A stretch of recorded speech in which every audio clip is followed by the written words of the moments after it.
In this tutorial, I'll show you how to delete objects, frames and files in Figma so you can keep your workspace clean and organized.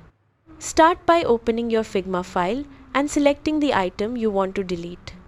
If you're deleting an object, shape, text layer, image, component or frame, simply click to select it and press the delete key on your keyboard. You can also right-click the selected item and choose delete from the menu. To delete multiple items at once, hold Shift and select all the elements you want to remove, then press delete.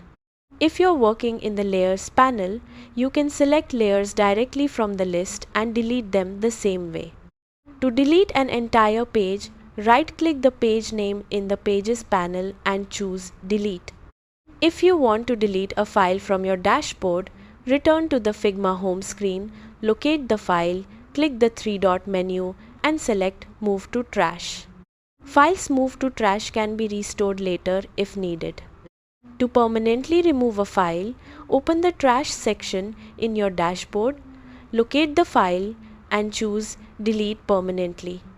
Be sure to double check before permanently deleting files, as this action cannot be undone. And that's it! You've successfully learned how to delete items and files in Figma. Thanks for watching, and I'll see you in the next tutorial.